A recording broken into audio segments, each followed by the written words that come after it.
नमस्कार दोस्तों, मैं उत्सव कुमार आप सभी का आपकी अपनी YouTube चैनल उत्सव मैथ्स में स्वागत करता हूं। आज की वीडियो में मैं फिर से आप सभी स्टूडेंट के लिए एसएससी सीजीएल 2023 में जो एसएससी सीजीएल का एग्जामिनेशन हुआ था, मैं उन सारे प्रश्नों को मैं यहां पर लेकर आया हूं। आज हमारा SSC CGL previous years question का आज हमारा 19वां सेट है। अभी तक हम लोगों ने टोटल 18 सेट्स का डिस्कशन इस वीडियो में कर चुका हूं। आज हमारा एसएससी सीजीएल का 19वां सेट है। ये जो सारे के सारे प्रश्न है ना, ये सारे के प्रश्न 24 जुलाई शिफ्ट 4 में पूछे गए हैं। तो इस वीडियो को कंप्लीट देखिएगा, क्योंकि आपको पता है कि आपका एग्जामिनेशन में मैथ के जो है ना इसी टाइप के प्रश्न आपके एग्जामिनेशन में पूछे जाते हैं। मैं पहले से बता दे रहा हूँ, ये 24 सितंबर का एनालिसिस नहीं है। मैं डेली हर दिन आप सभी स्टूडेंट के लिए 2 डेली सेट लेकर आता हूँ एसएससी सीजीएल का। तो सबसे पहला क्वेश्चन आज हमारे स्क्रीन के ऊपर नज़र आ रहा है कि 4y माइनस 4/y का वैल्यू 13 है। तो यहाँ से y माइनस 1/y कितना निकल के आ गया, 13/4। आपसे पूछ रहा वाई स्क्वायर प्लस 1/y²। तो वाई स्क्वायर प्लस 1/y² जो हो जाएगा आपका 13/4 का होल स्क्वायर प्लस 2। अब 13/4 का होल स्क्वायर मतलब 169/16 प्लस 2, ये बराबर हो जाएगा 169। एलसीएम लेंगे 16 तो इधर हो गया 16 गुना 2 32/16। अब 169 प्लस 2 आपका हो गया 201/16। अब 201/16 कौन सा ऑप्शन में नज़र आ रहा है? ऑप्शन नंबर 4 इसका सही उत्तर है। देखिए यहाँ पर आपको सारे मैथ के प्रश्नों का सिर्फ सॉल्यूशन देखना नहीं है, आपको साथ ही साथ क्वेश्चन का सॉल्यूशन करना भी है। यहाँ पर देख रखे हैं 1 प्लस साइन पे पावर 4 थीटा प्लस कोस पे power 4 theta divided by cos square theta plus sine square sine पे पावर 4 थीटा। तो कुछ नहीं करना आपको, यहाँ पे थीटा का वैल्यू 90 डिग्री पुट कीजिए या थीटा का वैल्यू 0 डिग्री पुट कीजिए, आपको जो पुट करना कीजिए। हम यहाँ थीटा का वैल्यू 0 लेते तो 1 प्लस साइन 0 का वैल्यू 0 प्लस कोस 0 का वैल्यू हो गया 1 होल डिवाइडेड बाय कोस 0 आपका 1 होता है प्लस साइन 0 आपका 0 होता है। तो ऊपर में हो गया 1 प्लस 1 2 2 डिवाइडेड बाय 1, मतलब ऑप्शन नंबर 2 इसका सही उत्तर होगा। आप इसे वैल्यू पुटिंग करके जा सकते हैं। दूसरा तरीका आपका लेंदी हो जाएगा बाय प्रोसेस। नेक्स्ट क्वेश्चन दे रखा है कि x प्लस 1/x का वैल्यू 9 है। तो आपसे x पे पावर 4 प्लस 1/x पे पावर 4 पूछ रहा है। तो सबसे पहले आप एक्स स्क्वायर प्लस 1/x² निकालिए। तो कैसे निकलेगा? अगर x प्लस 1/x का वैल्यू 9 है तो एक्स स्क्वायर प्लस 1/x² जो हो जाएगा वो आपका 9 का स्क्वायर माइनस 2। अब 9 का स्क्वायर होता है 81, 81 में से 2 चला गया 71। अब आपसे पूछ रहा है x पे पावर 4 प्लस 1/x पे पावर 4, ये आपका क्या हो जाएगा? ये आपका हो जाएगा 79 का होल स्क्वायर माइनस 2। अब 79 का होल स्क्वायर मतलब 21 का स्क्वायर 441, ठीक है। 79 21 कम है, ठीक है, तो 8 7 में 2 गया 5, ठीक है। तो ये हो गया 441, 58, 59, 60, 61, 62, मतलब 6241 माइनस 2। अब 6241 में से 2 घटा देंगे तो 6239 निकल के आ जाएगा, जो कि आपका ऑप्शन नंबर फर्स्ट इसका सही उत्तर है। नेक्स्ट क्वेश्चन, क्वेश्चन नंबर 4 की ओर हम लोग बढ़ रहे हैं। क्वेश्चन नंबर 4 क्या कर रखा है कि देखिए एक व्यक्ति अपने माल पर लागत मूल्य से X% अधिक मूल्य अंकित करता है। तो मान लेते एक वस्तु का CP 100 है, तो अंकित मूल्य कितना होगा? 100 प्लस एक्स। आपको पता है कि CP/MP ये बराबर होता है 100 माइनस परसेंट डिस्काउंट। 12% का डिस्काउंट दे रहे तो बीच 88% डिवाइडेड बाय 10% का लाभ यानी 110%। CP/MP बराबर 100 माइनस परसेंट डिस्काउंट बटे 100 प्लस परसेंट प्रॉफिट। इसी से ये 22 से कटा 5 बार में, ये 22 से कटेगा 4 बार में। क्रॉस मल्टीप्लिकेशन करेंगे तो यहाँ पर 500 ये बराबर हो गया 400 प्लस 4x के। तो यहाँ से आपका वैल्यू पता चल गया कि ये 4x जो है ना वो 100 के बराबर है। 4x का वैल्यू अगर 100 के बराबर है तो x यहाँ से निकल के आ गया 25%, x यहाँ निकल के आ गया 25%। ये नहीं पूछ रहा आपका x% और लाभ प्रतिशत के बीच अंतर। x% आपका 25% है और लाभ का प्रतिशत यहाँ 10% है। 25 माइनस 10% यानी 15%, इसका अंतर ही पूछ रहा है। तो ऑप्शन नंबर 3 इसका सही उत्तर हो जाएगा। Next question, question number 5। Question number 5 का रखा है कि 4 पुरुष है और 6 महिलाएं हैं, किसी कार्य को 8 दिन में करती है, और 3 पुरुष और 7 महिलाएं उसी कार्य को 10 दिन में करती है। तो यहाँ से 8 चौक 32 और यहाँ से 10 दिया 30 मेन, तो 32 मेन माइनस 3 मेन 30 मेन बराबर हो गया 2 मेन। यहाँ पर 8 छक 48 वुमेन, यहाँ पर 70 वुमेन है, तो 48 वुमेन में से 70 वुमेन चल गई तो बचा 22 वुमेन। तो यहाँ ये 2 इस 22 को काटेगा 11 बार में, यानी यहाँ से मेन की एफिशिएंसी पता चल गई 11 और वुमेन की एफिशिएंसी पता चल गई 1। टोटल वर्क यहाँ से निकाल लेंगे तो एक मेन की एफिशिएंसी 11 तो 4 मेन का 44, एक वुमेन का 1 तो 6 वुमेन का 6, तो 44 + 6 50, 50 × 8 आपका टोटल वर्क पता चल गया। अब इस कार्य को 10 महिला कर रही है, एक महिला की एफिशिएंसी 1 है तो 10 महिला की एफिशिएंसी कितना होगा 10। अब ये 10 इस 50 को काटेगा 5 बार में, 5 × 8 40, ऑप्शन नंबर 2 इसका सही उत्तर हो गया। नेक्स्ट क्वेश्चन की ओर बढ़ रहे हैं। नेक्स्ट क्वेश्चन आपकी स्क्रीन के ऊपर नजर आ रहा है, क्या है 2 इकाई आंतरिक त्रिज्या और 3 इकाई बाहरी त्रिज्या वाली एक गेंद बनाई जाती है, तो गेंद को बनाने के लिए कितनी सामग्री की आवश्यकता पड़ेगी, तो इसका फॉर्मूला होगा 4/3 × पाई × capital R³ minus small r³। बात समझ में आया। तो यहाँ से 4/3, पाई का वैल्यू 22/7, कैपिटल R यानी 3 का क्यूब, 3 × 3 = 9 × 3 = 27 माइनस 2 का क्यूब मतलब 8। अब 27 में से 8 हो गया 19, चूँकि ये पाई में है तो इसे पाई रहने दीजिए। तो यहाँ से हो गया 4/3 पाई × 19। अब 19 × 4 आपका हो गया 76, 76 पाई/3, 76 पाई/3 मतलब ऑप्शन नंबर 4 इसका सही उत्तर हो जाएगा।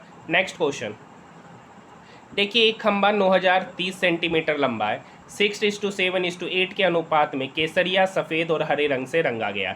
तो टोटल कितना पार्ट रंगा गया, तो 8 6 14 14 7 21, 21 यूनिट का ही वैल्यू यहाँ पर दे रखा है 9030। ठीक है, तो ये 21 इसको काटेगा, 21 चौक 84, 6 21 दिया 63, यानी 1 यूनिट का वैल्यू पता चल गया 430 सेंटीमीटर। आपसे पूछ रहा हरे भाग की लंबाई, तो हरा भाग आपका कितना यूनिट, 8 यूनिट, 1 यूनिट का वैल्यू 430, तो 8 यूनिट का वैल्यू कितना होगा 430 × 8, 430 × 8 मतलब 0, 8 × 24 का 4 बाकी 2, 8 चौक 32, 33 34 मतलब 34 40 सेंटीमीटर, 34 40 सेंटीमीटर हरे भाग की लंबाई। इसका सही उत्तर ऑप्शन नंबर 4 हो जाएगा। देखिए इस क्वेश्चन को कैसे बनाएंगे, निम्नलिखित का मान याद कीजिए। तो यहाँ देखिए 4 × 2 8, 13 में से 8 गया 5, यहाँ हो गया 5। अब यहाँ पर 68 56, 56 और 5 हो गया 61, 63 में से 61 चला गया 2, 80 / 2 मतलब 40, 220 + 40 260, ऑप्शन नंबर फर्स्ट इसका सही उत्तर होगा। विदाउट पेन भी आप इस क्वेश्चन को बना सकते हैं। नेक्स्ट क्वेश्चन क्या है, देखिए कोई धनराशि 8% के वार्षिक साधारण ब्याज की दर से कितने समय में स्वयं की 3 गुना हो जाएगा, यानी अमाउंट 3 गुना हो जाएगा। तो SI कितना होगा, SI आपका 2 गुना होगा। अब SI आपको पता है कि जो SI होता है ना वो बराबर होता है P × R दे रखा आपका 8%, टाइम आपको निकालना है बटे 100। अब ये P से P कट गया, ये 2 8 को काटेगा 4 बार में, ये 4 इस 100 को काटा 25 बार में, T/25 = 1, तो यहाँ से टाइम पता चल गया 25 वर्ष, ऑप्शन नंबर 3 इसका सही उत्तर हो जाएगा। नेक्स्ट क्वेश्चन देखिए, नेक्स्ट क्वेश्चन क्या है, ये काफ़ी शानदार क्वेश्चन आपके एग्जामिनेशन में पूछा गया है। देखिए 18 सेंटीमीटर त्रिज्या वाले 2 समान वृत्त एक दूसरे को इस प्रकार काटते हैं, तो इसका सेंटर यहाँ है, ठीक है, इस प्रकार से काटते, वो दोनों एक दूसरे के सेंटर से क्रॉस करते हैं, यानी इसका सेंटर ये है और इसका सेंटर ये है। तो प्रत्येक एक दूसरे के केंद्र से होकर गुजरता है, प्रत्येक एक दूसरे के केंद्र से होकर गुजरता है, तो यानी यहाँ से यहाँ की दूरी केंद्र से होकर गुजरता है, तो ये 18 सेंटीमीटर है। तो पूछ रहा है ओवेनिस्ट जीवा की लंबाई, दोनों का कॉमन कोड की लंबाई, ये आपसे पूछ रहा है जो लकीर खींचे। आप देखिए यहाँ से यहाँ की दूरी भी 18 है और यहाँ से यहाँ की दूरी भी 18 है, क्योंकि ये रेडियस ही क्या 18। अब बताइए यहाँ से यहाँ की दूरी कितना होगी 9, यहाँ से यहाँ की दूरी कितना होगा 9, ये स्क्वायर रूट यहाँ पर राइट एंगल ट्रायंगल बन रहा है, तो ये वाला लेंथ आपका कितना निकल जाएगा, तो स्क्वायर रूट अंडर 18 का स्क्वायर माइनस 9 का स्क्वायर, 18 का स्क्वायर होता है आपका 324 माइनस 81, 324 में से 81 घटा देंगे तो जो भी निकल के आएगा, 4 में से 1 गया 3 और 12 में से 8 गया 4, 243। 243 का अगर हम स्क्वायर रूट लेंगे तो यहाँ से ये लंबाई निकल के आ गया 9√3। अब चूंकि यहाँ से यहाँ की दूरी 9√3 और यहाँ से यहाँ की भी दूरी 9√3 है, तो 9√3 को 2 से गुना कर देंगे तो 18√3 18√3 निकल के आएगा। अब 18√3 देखते हैं कौन सा ऑप्शन में, यहाँ पे देखिए √27 है, तो √27 को हम लोग लिख सकते हैं √9 × 3। अब 9 × 3 में से 3 बाहर चला जाएगा, तो 6 × 3 18, 18√3, ऑप्शन नंबर 4 ही इससे मैच खा रहा है। नेक्स्ट क्वेश्चन देखिए, ये काफ़ी शानदार क्वेश्चन आपकी स्क्रीन पे नज़र आ रहा है। देखिए यहाँ पे P का वैल्यू ये दे रखा है, तो बताइए 1 + P क्या होगा, तो 1 + P मतलब 1 + एक्स बटे वाई प्लस जेड। तो 1 प्लस पी निकलेगा, एलसीएम ले लेंगे तो x plus y plus z बटे वाई प्लस जेड। अब यहाँ पर देखिए 2 कॉमन, यहाँ भी 2 कॉमन है, यहाँ भी 2 कॉमन है, सबसे 2 कॉमन ले लेंगे। तो अब फाइनली अंदर बचा p प्लस 1 प्लस 1 बटे क्यू प्लस 1 प्लस 1 बटे आर प्लस 1, इसी का वैल्यू निकालना है। तो 1 बटे 2। अब बताइए 1 बटे, यदि 1 प्लस पी का value x plus y plus z बटे वाई प्लस जेड है, तो 1 बटे पी प्लस 1 क्या होगा, वाई प्लस जेड बटे x plus y plus z. उसी तरीके से यहाँ भी लेंगे तो यहाँ भी हो जाएगा वाई प्लस जेड, क्यू है ना, तो क्यू में आपका जेड एक्स है, तो ऊपर में हो जाएगा जेड प्लस एक्स बटे x plus y plus z. उसी तरीके से यहाँ लेंगे तो यहाँ x प्लस वाई है, तो ऊपर हो जाएगा x प्लस वाई बटे x plus y plus z. अब देखिए नीचे x plus y plus z LCM हो जाएगा, तो ऊपर में आपका सब चीज़ डबल हो जाएगा। तो ऊपर में हो गया 2 into x plus y plus z. अब x plus y plus z, x plus y plus z cut गया, 2 गुना 1 बटे 2, ऑप्शन नंबर फर्स्ट इसका सही उत्तर हो जाएगा।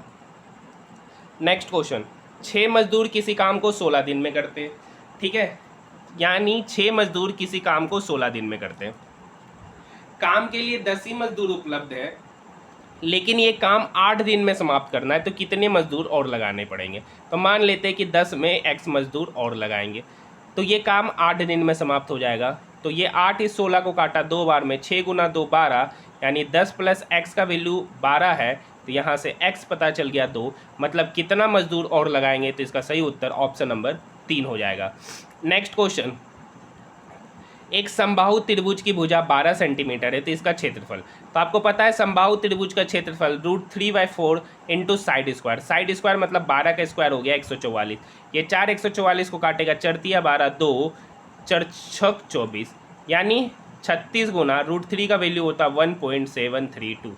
अब 36 को 1.732 से मल्टीप्लाई करेंगे तो आंसर निकल के आ जाएगा 62.35, ऑप्शन नंबर 3 इसका सही उत्तर है। नेक्स्ट क्वेश्चन देखिए, ट्रायंगल ए बी सी में ये डी है ना, ये बी सी के पैरेलल है, तो यहाँ से ट्रायंगल ए डी समरूप होगा ट्रायंगल ए बी सी के। अब जब 2 ट्रायंगल आपस में समरूप हो जाते हैं तो उनकी संगत भुजाओं का अनुपात का स्क्वायर उसके एरिया के बराबर होता है। यानी बी सी यहाँ 8 है, तो बी सी का स्क्वायर मतलब 64, और डी यहाँ 6 मतलब 6 का स्क्वायर 36। ये बराबर हो जाएगा उसके क्षेत्रफल का अनुपात, यानी त्रिभुज ए बी सी का एरिया बटे ट्रायंगल ए डी का एरिया यहाँ 90 दे रखा। अब ये 6 से 36 काटेगा 6 बार में, ठीक है, और ये 6 से 90 कटा ना, सॉरी 18 से ही काट ले, तो 18 दूनी 36, 18 पच्चे 90, ये 2 इस 64 को काटेगा 32 बार में। ट्रायंगल ए बी सी का एरिया बराबर हो जाएगा 32 गुना 5, 32 गुना 5 मतलब 5 दूनी 10, 5 तिया 15 और 1 16, 160 सेंटीमीटर स्क्वायर एरिया होगा। ऑप्शन नंबर 3 इसका उत्तर कहलाएगा। देखिए, एक परीक्षा में एक परीक्षार्थी को 3 पेपर ए बी और सी में बैठना था। परीक्षार्थी ने पेपर ए में 75% अंक, पेपर बी में 80% अंक और सी में 60% अंक लाए। तो ए बी सी में कितना अंक लाया, तो मान लेते हैं 100 नंबर का एग्जाम था, तो 75% अंक लाया मतलब 75 अंक लाया। बी ने 80% अंक लाया यानी 80 अंक लाया, और सी ने 60% अंक मतलब 60 नंबर लाया। यदि पेपर ए बी सी को क्रमशः 40%, 50% और 10% भारांक दिए गए, तो 75 का 40% कितना होगा, तो 75 का 40% यानी आपका 30 होगा। 80 का 40%, सॉरी 80 का 50% भारांक दिया तो कितना होगा 40, और सी का 10%, तो 60 का 10% कितना होगा 6। सबको ऐड कर दीजिए तो 30 प्लस 40 प्लस 6 कितना हो गया 76। ये कितने में आ रहा है 100 में, प्रतिशत निकालना है तो 100 से गुना करना पड़ेगा, 100 से 100 कट गया 76%, ऑप्शन नंबर 4 इसका उत्तर हो जाएगा। नेक्स्ट क्वेश्चन देखिए, इस टाइप के क्वेश्चन में को मैं ऑलरेडी बहुत बार करा चुका हूँ। यहाँ से कोट थीटा का वैल्यू दे रखा है बी बटे ए। अब कोट थीटा बराबर आपको पता है होता है कोस थीटा बटे साइन थीटा, और इसी का वैल्यू है बी बटे ए। यहाँ से कोस थीटा का वैल्यू बी, साइन थीटा का वैल्यू ए, तो यहाँ पर हो जाएगा b into b, a b square minus a square upon b into cos theta का वैल्यू बी, तो b square plus a square. Option की बात करेंगे तो option number first without pen बनने वाला क्वेश्चन था, चुटकियों में बनने वाला क्वेश्चन था। नेक्स्ट क्वेश्चन है क्वेश्चन नंबर 19। एक बेईमान दुकानदार है जो 20 रुपये केजी किसी सामान को खरीदता है और 30 रुपये केजी बेचता है, और 1 केजी के बजाय 800 ग्राम देता है, यानी कम वाला ग्राम को यहाँ लिखना है 800 ग्राम, कितना के बदले में दे रहा है, 1000 ग्राम के बदले में। यहाँ से 3 जीरो इस डबल जीरो और 1 जीरो को काट देगा, ये 2 इस 15 30 को काटेगा 15 बार में, यानी 8 का सामान को कितने पर बेचा, 15 पे। तो कितना का प्रॉफिट हुआ, 7 का। कितने का प्रॉफिट हुआ, 7 का। कितने पर, 8 पे, तो 100 पर कितना। तो यहाँ से हो गया 700/8%। 700/8% मतलब 64 मतलब 87.5% ऑप्शन निकल के आ जाएगा। ऑप्शन नंबर फर्स्ट इसका उत्तर कहलाएगा। एग्जैक्ट डाटा निकालने की भी आवश्यकता नहीं है। क्वेश्चन नंबर 20 क्या रखा है, दिया गया चार्ट 10वीं कक्षा के विद्यार्थियों द्वारा विभिन्न विषयों में प्राप्त अंकों को दर्शाता है। तो यहाँ पर पूछ रहा है यदि कुल अंक 1800 है, कुल अंक 1800 है, तो सामाजिक विज्ञान में, कितना डिग्री का एंगल बन रहा है, 72 डिग्री। तो कितना पार्ट हो गया, तो 72 डिग्री टोटल होता है 360 डिग्री का। तो ये 72 कटेगा, 72 360 को काटा 5 बार में। अब 1800 5 से कटेगा तो 15 3 5 30, मतलब कितने स्टूडेंट होंगे जिन्होंने सोशल स्टडीज़ लिया है, तो 360 स्टूडेंट। ऑप्शन नंबर 3 इसका सही उत्तर हो जाएगा। नेक्स्ट क्वेश्चन नंबर 21 पढ़ लीजिए। क्वेश्चन नंबर 21 है, रीमा अपनी मासिक आय का 35% खाद्य वस्तुओं पे खर्च करता है। तो मान लेते हैं कि इसका टोटल इनकम है 100, ठीक है। 100 का 35% खाद्य वस्तु पे खर्च किया, तो बचाया कितना। देखिए 100 का 35% अगर वो खाद्य वस्तु पे खर्च कर रहा है, 15% कपड़ा पे खर्च कर रहा है, 40% बचा रहा, और उसका मासिक वेतन 27,500, यानी मानने की अब आवश्यकता नहीं है। वेतन कितना, 27,500। इस पर 35% खाद्य वस्तु पर खर्च किया, तो बचाया कितना, 65%। अब उस 65% का 15% कपड़ा पे खर्च कर रहा है, तो बचा कितना रहा है, 85%। अब उसी का 40% का वैल्यू पूछ रहा है, ये आपका बचत हो गया, ये आपका बचत हो गया। अब उस बचत का 40% पूछ रहा है, यानी 40%। तो वह प्रतिमाह कितनी बचत करता है, तो 40/100, हर जगह 100, ठीक है। ये डबल जीरो से डबल जीरो कट गया, ठीक है। यहाँ से 20 दूनी 40, 20 पच्चे 100, ये 5 इस 85 को काटेगा 17 बार में, ठीक है। और कुछ कटेगा, ये 5 से कटा 13 बार में, ये 5 से कटा 20 बार में, ये 2 इस 20 को काटेगा 10 बार में। अब ये 10 इस 275 को काटेगा, तो 27.5 गुना 13 गुना 17। अब इस कैलकुलेशन को आप कर लीजिएगा, इसका उत्तर निकल के आ जाएगा। ऑप्शन नंबर 4 ही इसका सही उत्तर हो जाएगा। नेक्स्ट क्वेश्चन की ओर बढ़ रहे हैं। देखिए ये क्वेश्चन बिल्कुल आसान क्वेश्चन है, न जाने कितनी बार इस टाइप के क्वेश्चन को कराया गया है, और ये एसएससी का फेवरेट क्वेश्चन है। कुछ नहीं करना है, Ly इंटू एल एक्स ये बराबर हो जाएगा LQ इंटू LP के। आपसे पूछ रहा है एक्स वाई की लंबाई, तो जो निकल के आएगा वहाँ से उस वैल्यू को निकाल सकते। इस डाटा पे ये क्वेश्चन पूछा जा सकता है। अब चूंकि एक्चुअली डाटा ही क्लियर नज़र नहीं आ रहा है कि यहाँ 5 दे रखा है कि क्या दे रखा है और क्या दे रखा है, इसीलिए मैं इस क्वेश्चन को आपके लिए छोड़ रहा हूँ, क्योंकि आपको भी समझ में नहीं आने वाला है। अब बताइए क्या ये क्वेश्चन कराने की आवश्यकता है। क्वेश्चन नंबर ये एकदम बिल्कुल सा आसान क्वेश्चन है, लीनियर इक्वेशन है, और क्वेश्चन नंबर 23 का सॉल्यूशन आपके लिए, ठीक है। ये बिल्कुल आसान क्वेश्चन है। हम लोग बात कर रहे हैं बोटनी स्ट्रीम का क्वेश्चन नंबर 24। क्वेश्चन क्या कर रहा है, एक नाव धारा की दिशा में 80 किलोमीटर की दूरी तय किया। ये देखिए ये 80 किलोमीटर की दूरी धारा की दिशा में तय कर रही है, और धारा की विपरीत दिशा में 10 घंटे में तय कर रहा है। तो मान लेते हैं कि स्थिर जल में नाव की चाल x किलोमीटर पर आवर है, और पानी की चाल y किलोमीटर पर आवर है। अब ये 80 किलोमीटर की दूरी धारा की दिशा में कर रहा है, तो धारा की दिशा में ये दोनों आपस में ऐड हो जाता है, यानी x + y, और इसी का वैल्यू इसको करने में कितना समय लग रहा है, 8 घंटा।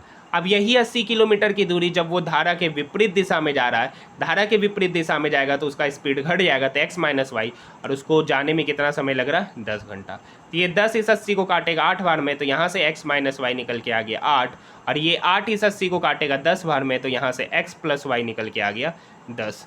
आपसे पूछ रहा है शांत जल में नाव की चाल। शांत जल में नाव की चाल को ही x किलोमीटर पर आवर माने, x + y 10 है, x - y 8 है, तो यहाँ से x जो निकल के आएगा 10 + 8 18, 18/2 मतलब 9 किलोमीटर पर आवर नाव की चाल होगी। अगर आपसे y पूछता तो y क्या होगा, तो 10 में से 8 गया 2, 2/2 मतलब 1 किलोमीटर पर आवर। अगर आपसे पूछता पानी की चाल क्या है, तो पानी की चाल हो जाता 1 kilometre per hour. Next question, और आज की वीडियो का आखिरी क्वेश्चन, R, S और T एक कार को R, एस और टी एक कार्य को 20, 15 और 10 दिन में पूरा कर सकते हैं।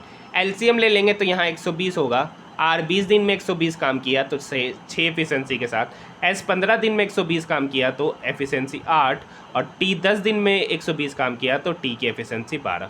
अब आगे पढ़िए, आर शुरू से लेकर अंत तक कार्य करता। आर जो है ना शुरू से लेकर अंत तक कार्य किया। और एस और टी एक एक दिन काम करते, जिसमें टी पहले दिन कार्य किया, यानी पहला दिन टी काम किया। और आर हर दिन काम करता है तो आर है 12 + 6, यानी पहला दिन में कितना काम हुआ, 18 काम।